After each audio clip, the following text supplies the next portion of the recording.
Welcome to Thoughts on the Market. I'm Matthew Hornbach, Morgan Stanley's Global Head of Macro Strategy. Along with my colleagues bringing you a variety of perspectives, today I'll talk about what investors should take away from recent economic data. It's Thursday, February 29th at 4 p.m. in New York. There's been a string of confusing U.S. inflation reports recently, and macro markets have reacted with vigor to the significant upside surprises in the data. Before these inflation reports, our economists thought that January personal consumption expenditures inflation, or PCE inflation, would come at 0.23% for the month.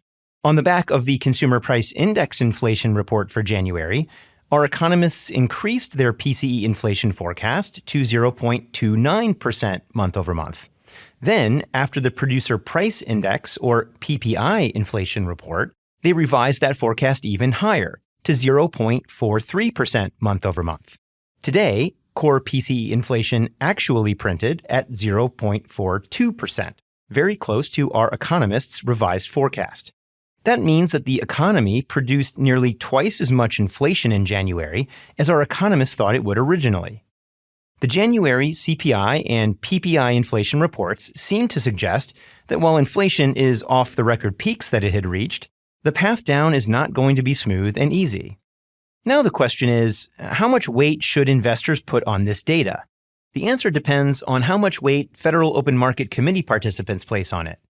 After all, the way in which FOMC participants reacted to activity data in the third quarter of 2023, which was to hold rates steady despite encouraging inflation data, sent U.S. Treasury yields sharply higher.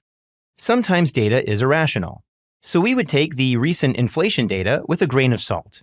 Let me give you an example of the divergence in recent data that's just that, an outlying number that investors should treat with some skepticism. The Bureau of Labor Statistics, or BLS, calculates two measures of rent for the CPI index: owner's equivalent rent, or OER, and rents for primary residences. Both measures use very similar underlying rent data, but the BLS weights different aspects of that rent data differently for OER than for rents.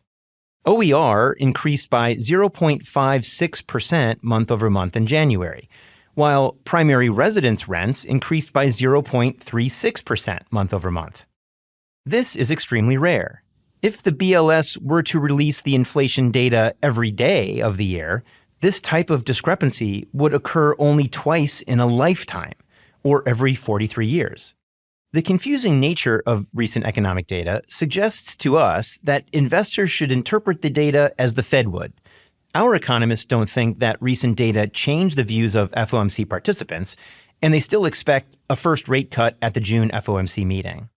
All in all, we suggest that investors move to a neutral stance on the U.S. Treasury market while the irrationality of the data passes by. Thanks for listening.